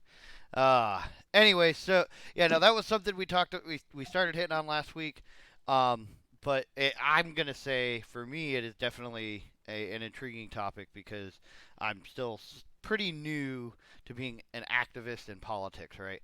Yeah. Um, and so with that, obviously, in our discussions, I'm not going to say I'm politically homeless. I know where my ideology closely aligns with, but where my efforts are best suited for is obviously up for debate with recent events in the last 6 months. But so that was one thing you wanted to touch on last week, and we kind of got derailed. I don't know if it was me, you, or the Yingling, one of the three. All three. Three of the three. Three of the three, 100%. Um, but how do you help make real change in your area, in your city, your county, or your state, other than exercising your civic duty to vote? Yeah, I think that's a really interesting topic. So I'm going to just clarify that I, in no way, shape, or form, agree with Ben that you have a civic duty to vote. Okay, So, well, hence the but loose quotations. but uh, but that's okay. Other people do believe that. I just want to say I Yeah. don't, and I don't. Some people like me think that almost that voting's like a sin, man. That you're legitimizing the system. I don't, and I thought Rothbard was really.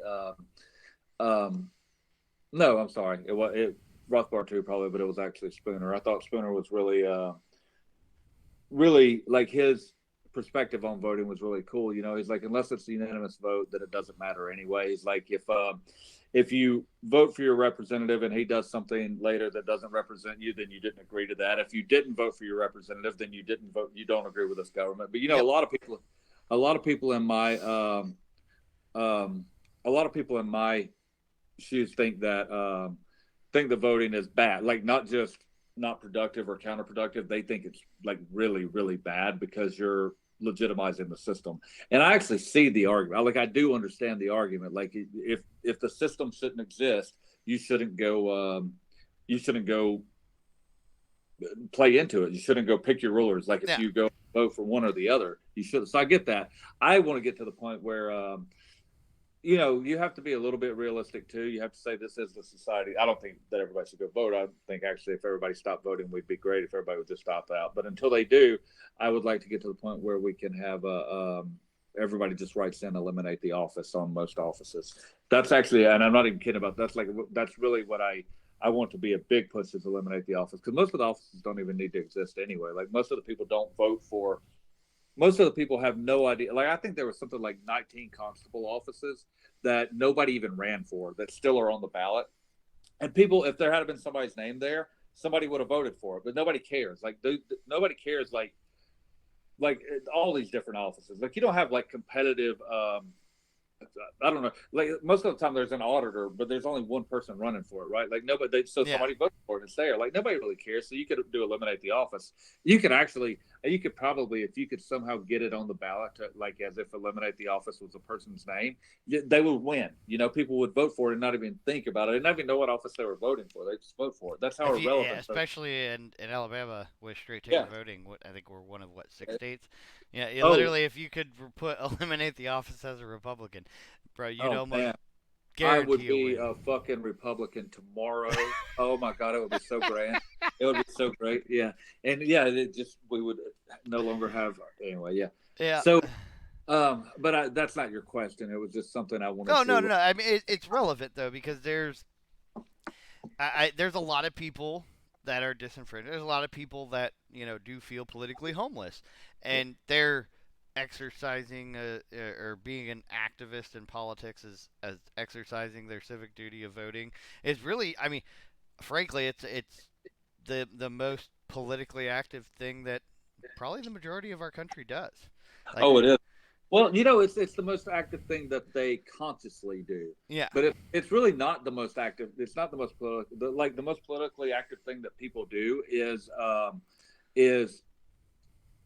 hey, help me move so that I'm not so that I'm not hiring a mover that is licensed by the state, that is paying taxes, that is giving money to the government. Okay. So help me. Could you? My brother came down last a couple of weeks ago and helped me work on my ATV. And so instead of me taking that to a state licensed mechanic shop who paid money to get their license and then paid has to pay sales tax on the part and then tax on the labor and Yep. all that.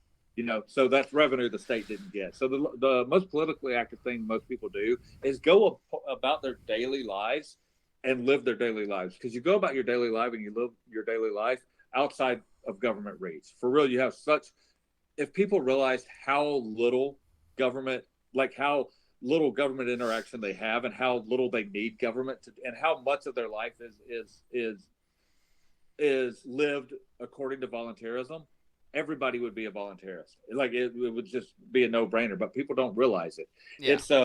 It's if you go to an ice skating rink and you see everybody out there on they're going around in their circle with their ice skates on, and the ice skates are dangerous, and you've got because they can slice somebody's jugular, and you've got the ice, and so it's slippery, and like if you just like think about it from a 50-foot perspective, like that could be a very dangerous environment actually. And then you put little kids out there and everything too, that could be a really dangerous environment. And if you gave somebody the right idea, they could really regulate that. But if you ever look at an ice skating rink, everybody's flowing in the exact same direction. Nobody's directing traffic, nobody's telling them, there's nobody with stop signs, there's nobody, like everybody's just going in the right, it's called spontaneous order. And Okay. it happens all it's just a natural phenomenon. Like the natural thing for people to do is to participate in peace and prosperity, and to move like water, to go in the right, to go with the flow, to go the direction it's supposed to do. Like we don't need and most of our life is lived that way, walking down the street. If you ever look on like in New York, like on, you just got thousands of people walking, they're never at a traffic jam. They're never. Yeah, When I yeah, was. I think we talked about this. Your Yeah, Taiwanese yeah, traffic exact same thing. Yeah. scenario. Yeah. So most people go through their daily lives in this. So what I would say is, if you're, and the reason I wanted to get to this point, the reason I want to talk about this is, I I joined the Libertarian Party because of the Mises Caucus. Again, I was in the party. Gosh, I probably the first time I joined the Libertarian Party, I was 18 years old. So it was a long time. I used to live in Birmingham on South Side, and the state headquarters was right up on Highland Avenue back then. And there was a cool place, man. They had like a clubhouse, and they had this whole house rented, and there was like a deck on the back. It was a really, really cool place. They had parties and stuff, and it said Libertarian Party headquarters outside. It was seems like a lifetime ago, but that was the first time I joined the party, and I didn't know anything about politics back then. And then I sort of just I got out of it. I was like, well, it's nothing. So then I became a Republican. Well, I became a Democrat first, and then I became a Republican, and then nothing made sense to me. Like there were some things, like I liked the that Democrats supposedly believed in civil liberties, and then I found out they really don't. So I was like, well, Republicans at least don't want to steal my money. I'll be a Republican. Then I found out they really do. And I was like, well, man, there's nothing for me. The Libertarians are like both, so I don't want to be with them. Yep. And then I found Ron Paul, and then I was like, Ron Paul's like, hey, this is Ron Paul basically spoke to me without speaking to me. He said, what you believe is a viable ideology, and there are a lot of people that have it. You just don't know. Like this is what libertarianism truly is. So then I Yeah. found out, and I really politically involved again, and then I stayed with the party for a while, and then you went through the Gary Johnson stuff. I was like, fuck it, and I left again. And then when the caucus came, they started doing things that I really like. A lot of the Ron Paul Revolution stuff that got me excited to begin with. And I was like, and I didn't join right away, man. I was Hesitant. real, yeah, real hesitant because I'd been burned a couple of times, and so I was like, well, I don't know. And then also by this time though, I'd gone way past like my Ron Paul. I love Ron Paul, always will, but I'd gone way past my Ron Paul days, and I became a full on voluntarist. I mean, I became a full on. I don't think government should exist in any. I'm not a minarchist. I think if government exists, it should exist at the very local level by unanimous consent. That's it. I think basically the biggest a government could ever be and be legitimate would be a homeowners association. But I still like the spirit of it, and I like that that you and I we're not at the same place in our journey, but you and I are friends, and we can have the Yeah. conversation, we can have the disagreements, and I I think like. there has to be some level of, you know, either funding or guaranteeing of arms or militia for defense of borders. Like I mean, there has to be some level of securing trade, right? Like we don't have letters of marque again, where a private citizen is empowered to go out and hunt pirates. We don't have any of that stuff. That doesn't exist in modern society. And I'm not saying that it can't go back to that. I'm saying with the current structure, back to our debate, and I think it was episode 2 where we talked about, my, we've got to do baby steps versus fuck no, bring the hammer down and let's do this. Until we either start taking baby steps or we bring the hammer down and we go full voluntarist.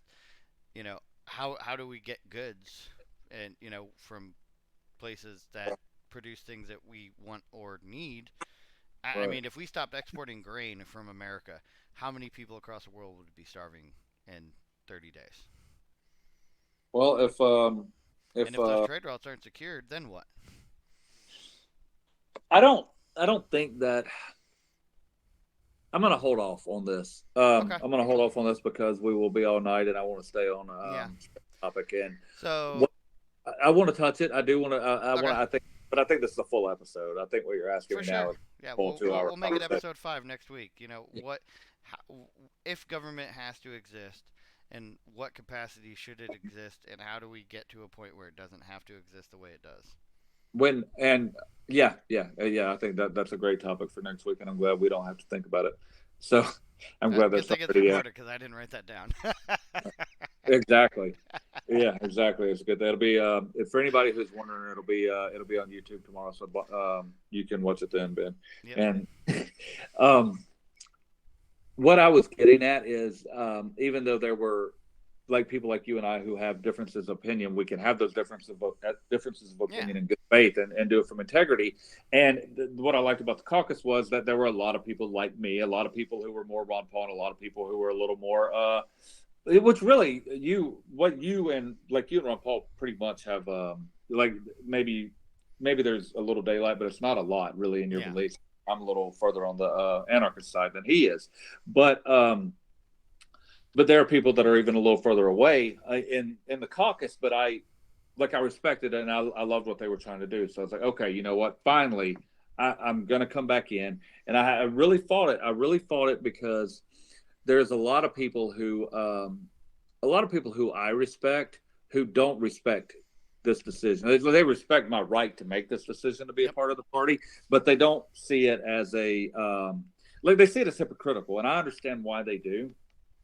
And so and I know this. I'm getting to the answer to your question. I want to go down, but I want to No worries. yeah, I I'm. want to tie.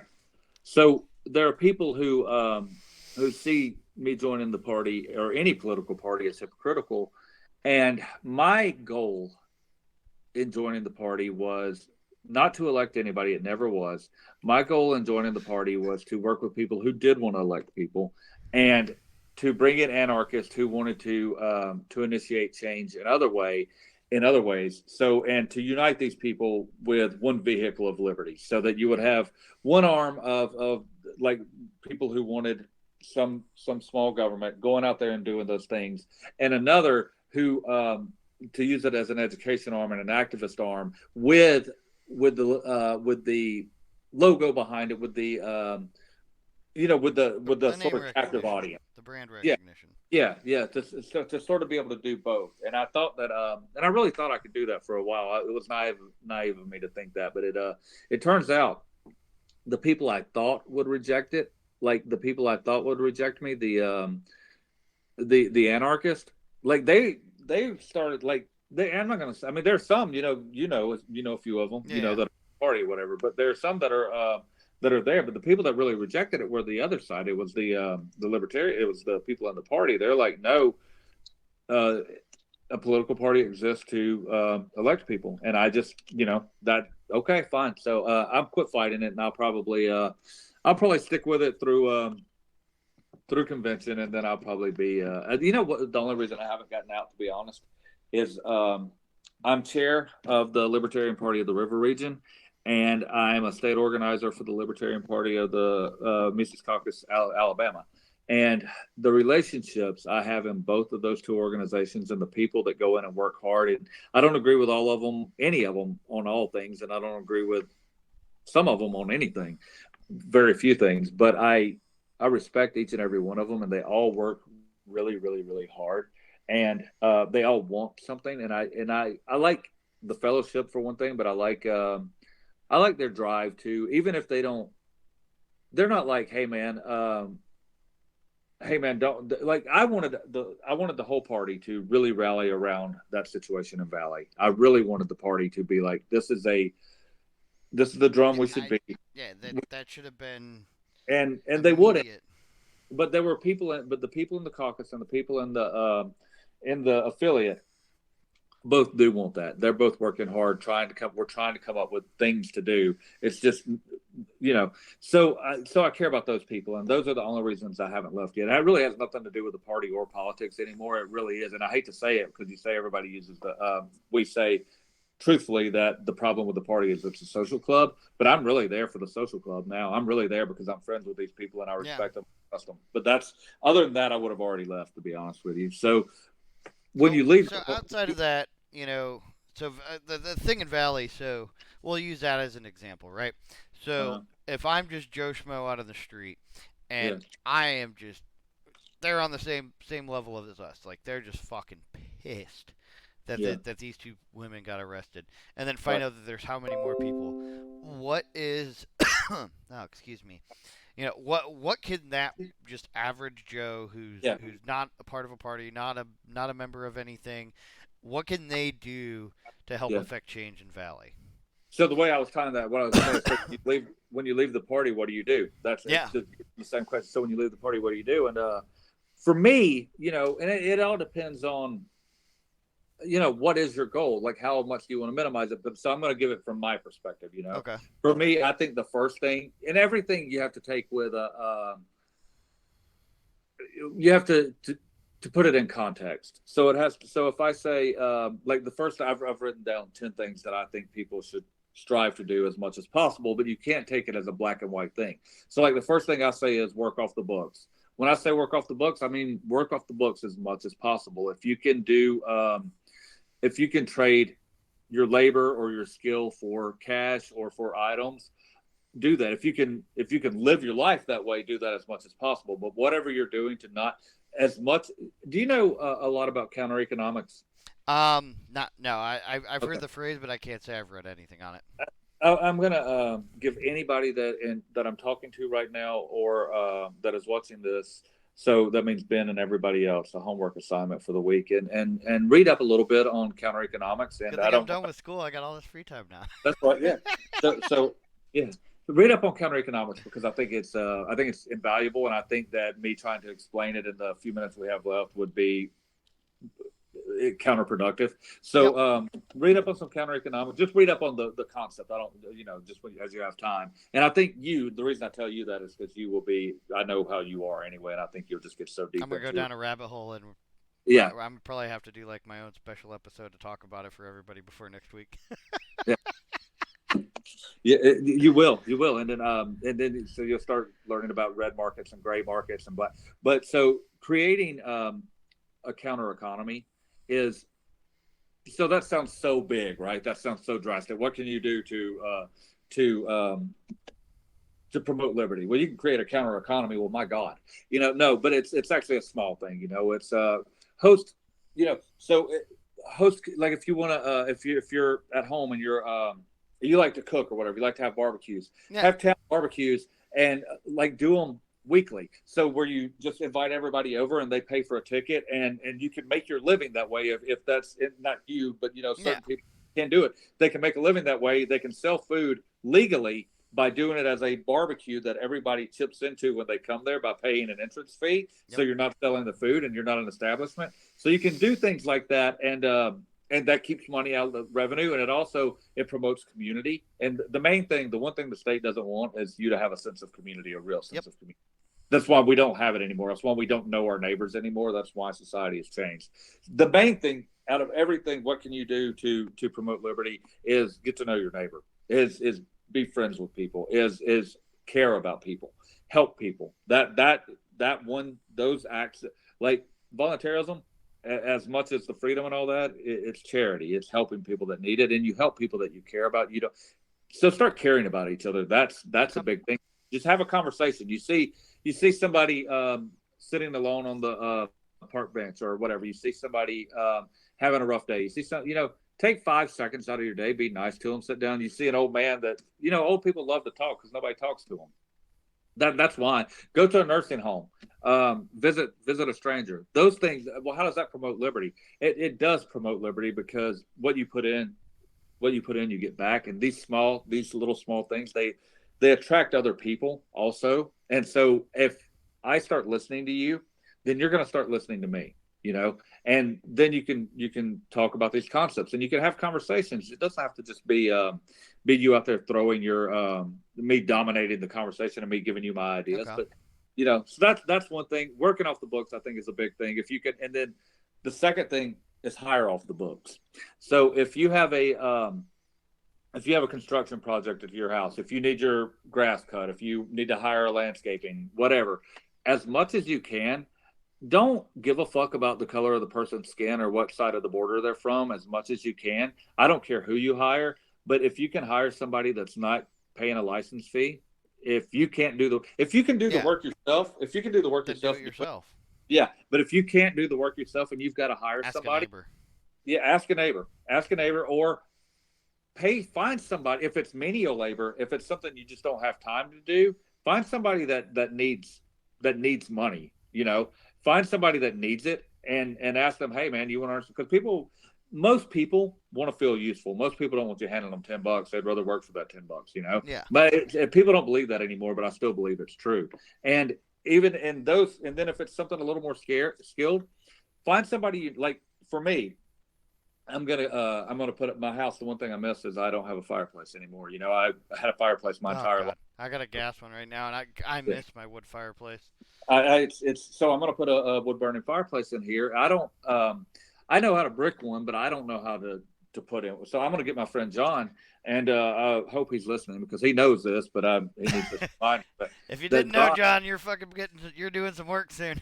yeah, he's gonna put in the fireplace for me, and I'll pay him for it. But I'll pay him for it to do it, of course. But I would rather pay John to do it. I would rather even pay John the same damn amount, but I'd rather pay John to do it than pay somebody who is going to Give go two to the, hundred dollars for a license fee. yeah, Take and do twenty all that. percent off the top for the state and federal tax, then another 20% for this fee or bullshit, and their insurance and this, that, and the other. Exactly. Yeah, keeping money out of the government's hands and creating a counter economy. So every little bit that you can do.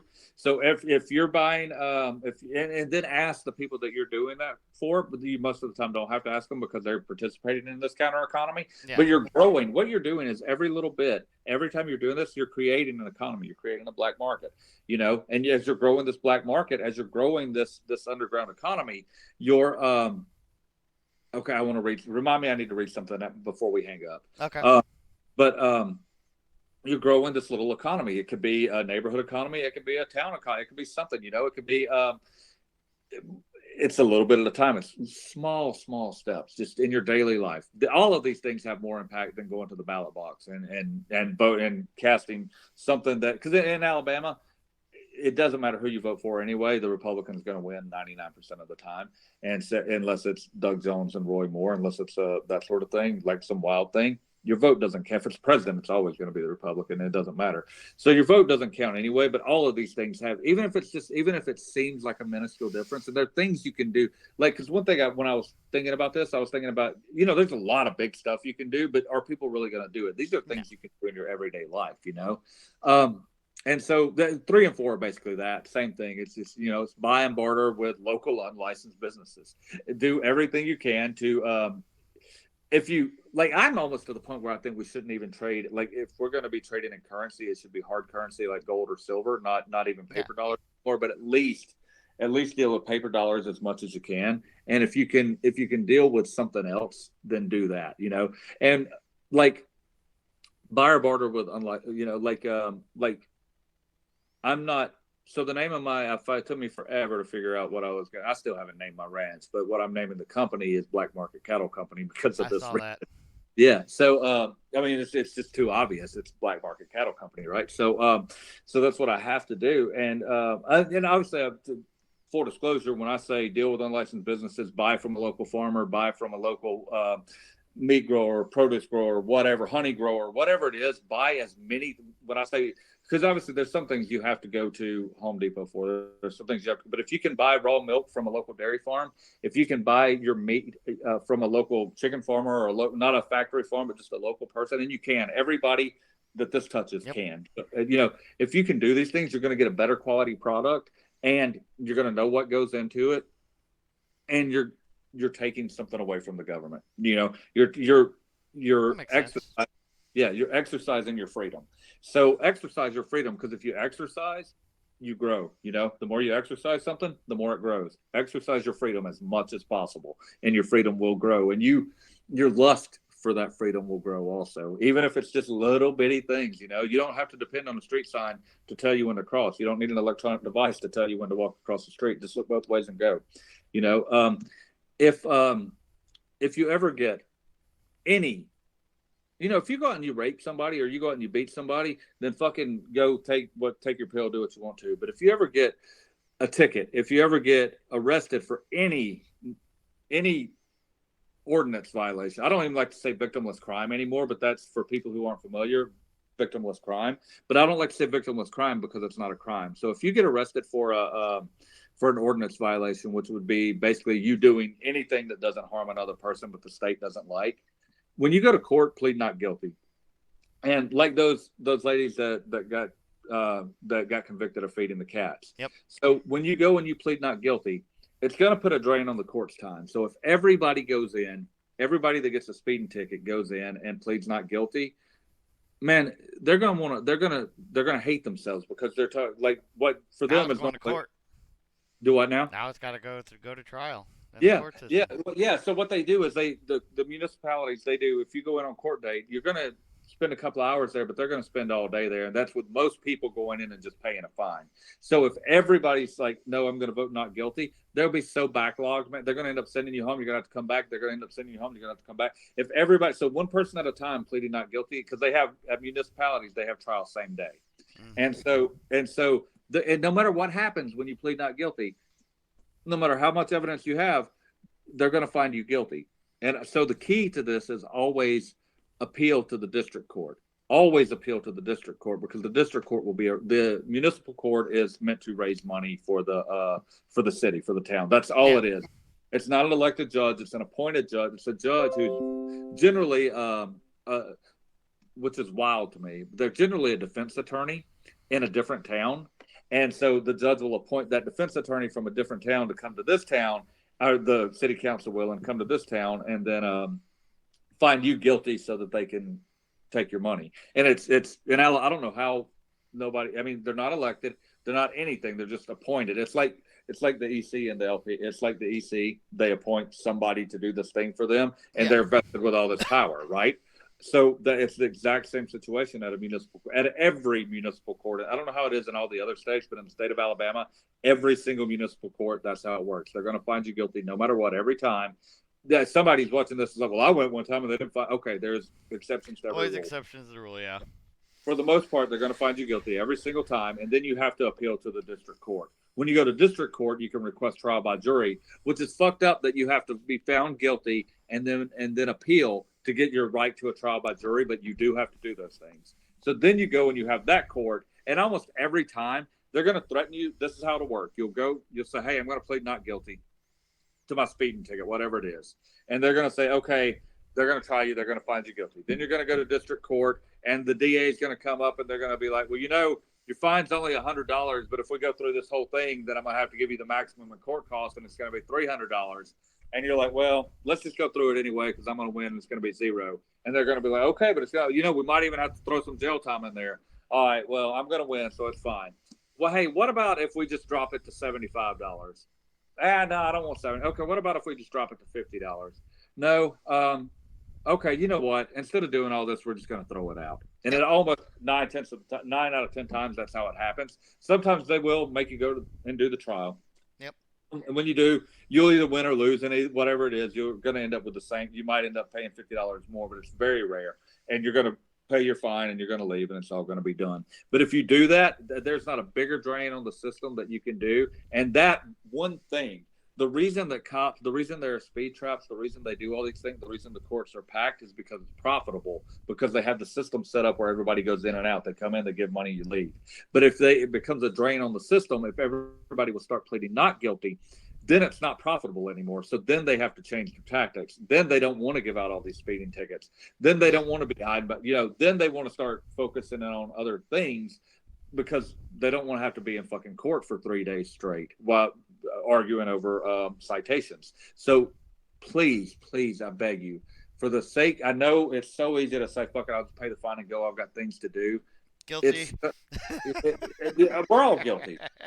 Please don't do it, man. Please, just it's worth it. It's worth it. It's so worth it. And then the satisfaction you feel when you walk out of there, the winner is when you're. It's a small thing, but when you walk out and you're like, man, I stood my ground and I just beat the state. It's badass. You feel like a fucking cowboy. I mean, you walk out feeling like a king. So do it. The other thing that also that people have to do that is that nobody wants to do because again it's a drain on your time and everybody looks for a way out of it. But serve on a jury. If you are summoned to jury duty, serve on the fucking jury. And that guy that is standing up for his civic duty, that's pleading that I will call this civic duty. Pleading not guilty is civic duty. Voting isn't, but pleading not guilty is. If you that guy that's on the other end that pled not guilty, that's standing up for his rights, you can be on the jury and make sure that if it does go to trial, you vote not guilty. And you should always vote not guilty, regardless of the evidence. If the crime is, if it's an unjust ordinance, you should always nullify it. It's called jury nullification, which means, yes, he's guilty. You know he's guilty of what they're accusing him of, but you think that the law doesn't deserve to exist. You're nullifying the law by voting not guilty. Yep. And if enough people would do that, they would stop bringing victimless crimes. They would stop bringing ordinance violations to trial, and those things would go away. That's how fugitive slave laws, that they stopped existing because the states in the north that they wouldn't prosecute, they wouldn't arrest, they wouldn't do that. So eventually there were no point in the fugitive slave laws existing because all they were unenforceable. Yeah. So serve on a jury and always vote not guilty. And now that's on again. I have to say that serve on a jury and always vote not guilty is if it aligns with your morals. If it aligns with your morals that a crime shouldn't exist, the so-called crime is not a crime. If it aligns with your morals, I think serve on the at jury. this point, anybody watching is probably gonna agree with that. Somewhere around, we're getting rid of qualified immunity, and the state shouldn't be baking people in a prison for murder, or not even a prison, a mental health facility. I think we probably lost those people who. Yeah, that's such a smart point though, Ben. Like that's such a smart point as to somewhere between bacon and a prison. It does say that maybe it is sort of a civic duty to serve on the jury and vote not guilty. Yeah. The other one's kind of the next thing is kind of glaringly obvious, and it's do everything you can to not pay taxes. Because that's how government lives. So I'm not going to advise anybody to do anything to put themselves in jeopardy. But if there is a way to not pay taxes, if there's something who is that guy that he's got a podcast? Yeah, I watched it last night. No, the one that like doesn't have a fucking license. Taxation is theft or something. Like dude doesn't have a driver's license or anything. And somehow dude just still keeps getting over on the state, and they can't fucking get him. Yeah, I cannot. I watched YouTube. I watched the video of him last night. And it's funny you say that, but I cannot for the life of me think of his name right now. Yep. I just remember taxation is theft is like his pseudonym middle name. I'll have to find that, but yeah, no, absolutely. Anything you can do to fucking take revenue out of the pocket of the corporation. whatever you can do, whatever you can do. And a lot of that, it doesn't have to be income tax. A lot of that with the other stuff that we've already talked about, that's what you're doing. So I'm Yeah. just kind of summing up, don't pay tax. And then whatever you do, again, again, take all of this as to the extent that is reasonable and is feasible. I don't want someone to think they have a moral obligation to do something that's going to make them lose their property, for Oh, for instance. sure. But for the moral for the extent that it's to the extent that it's reasonable and feasible, don't get a permit or license to alter your own property. Don't ask the state, can you do something to your house or to your property if you can get away. If you're going to now, this is important because if you're going to sell your house, if it's an investment and you're going to add on, you probably want to go ahead and do it by code and pay the fucking extortion fees and everything, because it's going to cost you if you're going to sell it. You can't Yeah. you can't count all that stuff on the as square footage or anything if it's not. But if you're going to if you're going to build, and I know some of this, like people are like, well, no shit, dude. But there are other people who I know will go get a license and make sure and get a building inspector, get every fucking thing out there to build a Nah, chicken, fuck that. to build a bar. Like, don't whatever you can, just do little things. Like, just do little. My friend John that I was talking about earlier was going to help me with the fireplace. He went and repaired a deck for someone the other day. Repaired a deck, didn't build a deck, even repaired a deck. And the county saw him out there repairing the deck. Didn't know it was his house or he was a contractor or what, and stopped and demanded that he get a permit and all this, to repair a fucking deck. Basically, to take all he was doing, he put up 4 or 5 deck boards, made a square on a deck, and that's not. Don't do that shit. If they come and they catch you and they make you, don't go to jail and all that over it. But to the extent that you can, as far as you can and as much as you can, hire people that don't have permits and don't get a permit yourself. Hire good skilled people. Hire good skilled Oh yeah, people that are you going can to do the find right job. plenty of great skilled handymen and day laborers and Yeah, electricians and hell, even if it is someone who does have a license and a permit, and better yet, find your neighbor that doesn't, say, hey bro, exactly. fuck them, I'm gonna give you some cash money. Yeah. Exactly.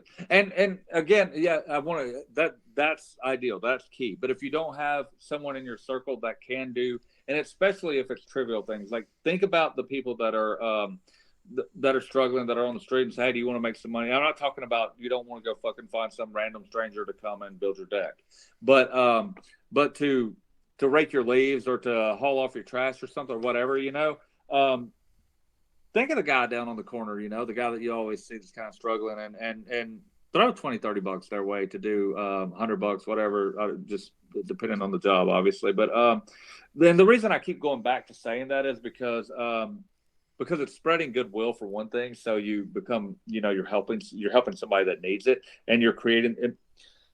Just do it. And so the last Oh thing, shit, we're getting dangerous here. Just do it. yeah, just do it. Just fucking join a co-op if you can. Start a co-op, whatever, where you're and a co-op is different than a commune. It's obviously voluntary, and it's what communes can be voluntary too. But start a co-op where, because if you can start a co-op with 10, 12, 15 people where you exchange goods, and you can have set prices on shit. Me and John, Ben, well, I'm going to be supplying Ben meat. Eventually Ben will be supplying, but we can start Yeah.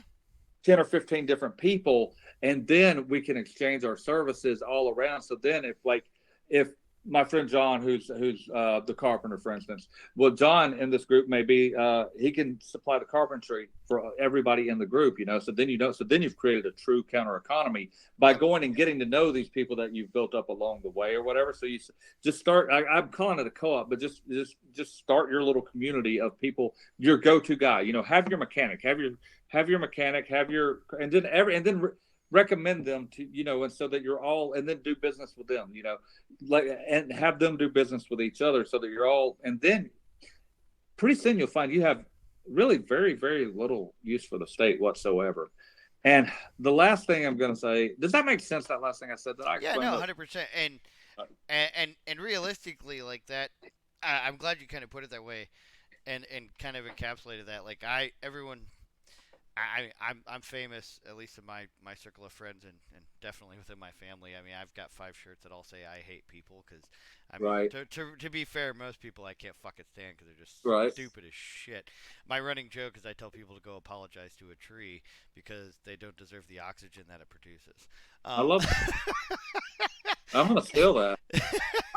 That's why it's gonna be my new running I joke. think I got told that at some point by an NCO when I was in the army. Like, what the fuck are you, fucking stupid as shit? Go apologize to that tree, motherfucker. Yes, That's well. sergeant. But anywho, no, I mean that whole counter economy and everything. When you put it in that sense, I mean, me and my neighbor, I mean, I can do a lot of things on cars. I'm good with electricity. I understand a good bit about electronics and computers. I've built my own computer, so on and so forth. You know, like and we do all that. Like my one neighbor that moved in across the street in the last Christ, it's probably about a year and a half ago now. Once we finally got the whole new neighbor awkwardness out of the way, I was like, oh shit, well I'm really good at growing X, Y, and Z. And I'm like, well, bro, I got chickens. Once I get some hens that stop being some freeloading bitches, I'll have plenty of eggs to trade. This is what I can't grow real good in my gardens. Like so, you know, I've got a neighbor that does car stuff and helps me with electric. We repaired some of their kids' toys, their Power Wheel stuff. We found the parts on Right. Amazon for like 20 fucking bucks. And instead of going out and buying an $800 Power Wheels for this, she found one that was literally on the side of the road. We deduced what was wrong with it, figured we could repair it and fix Oh it yeah. up. And, her son's fucking rolling around down the fucking sidewalk into the front yard in this Jurassic Park Jeep, living like a baller for next to nothing. Okay. Yeah. That's such a great point. That's such a great story, even because everything I'm saying it is revolutionary, but people don't understand it's revolutionary. It's things that people are already doing in their everyday life. The main point is do it consciously and do it more. Like Yep. do it again, like that. Every time the opportunity Yeah, presents itself, and if it doesn't present itself, right, make sure you take the extra step to yeah. to get to I, that. that exercise your freedom so that it grows is I think the like it's my new face going to be my new favorite saying. Exercise it so it grows. Just exercise your freedom as much as possible. And the last thing on this list that I have is it's probably it's last. I saved it for last because I think it's the best and most important thing you can do is simple. It's so simple. All of it's meant to be so simple, but this one is the most simple and beautiful thing that you can do. It's simply live free, have babies, and teach them to live free. And that's how you change the world. I We mean, have that was one of the principles of coin was understanding that you're not ever going to change a society in a decade or a year or 5 years or sometimes even 15 or 20 years. It takes multiple generations of a society to essentially tra- not transform a way of thought or ideology of a civilization or society. So I mean yeah, if our generation raises kids up to follow those basic tenets of work with your neighbors and avoid this, avoid that, and do that, then they raise their kids and they take it a step further. By the time me and you are great grandparents, bro. yeah. What's I'm always really when I think about the future, I always get kind of sad. When people have these conversations, you think about what kind of world are you leaving for your kids and what's it going to be like. But it's actually I got really excited about it now. The more I think about it, the more excited I get because like the people who I hate that people are I don't even like to use the term enemy, but somebody that doesn't want me to be free is my enemy. I hate that, but it's true. And so the people who are Doesn't mean about you hate them though. no, I I don't mean, hate them. No, I yeah. don't hate them. I mean, I don't hate them. I I'll don't hate probably anybody. hate him because I'll probably tell him they need to apologize to a Yeah, that's what tree. I agree. But those people on that side of the aisle, the pro government people, they also don't believe in families. And so as they quit reproducing, and they do have, they have as they quit reproducing, and this new generation of people who love freedom and teach their children to love freedom are having children, then it actually it bodes well for the future. It looks like there is some silver lining there because you couldn't ask for any. I mean, you couldn't ask for a better chance than that to make those people quit reproducing and for us to reproduce. It's The, you know, might not the be great numbers for. win. Yeah, exactly. Numbers do win, unfortunately. So Yeah, yeah, definitely. Unfortunately, in this case, and in our generation, it's unfortunate. Hopefully, for our kids, it's a different story. but yeah, love freedom, make your babies, and teach them to love freedom. That's that's the most revolutionary thing that we can do. I want to read this letter that Yep. this request Is that this the thing you wanted me to remind you about? yeah, yeah. Okay. This is Frank Dillon. Yeah, Yeah, absolutely. yeah. So he's a member of the Libertarian Party of the River Region, and he had a he sent this request over. He said, "I have an important favor to ask. I question if my county commissioner's bonds are written properly.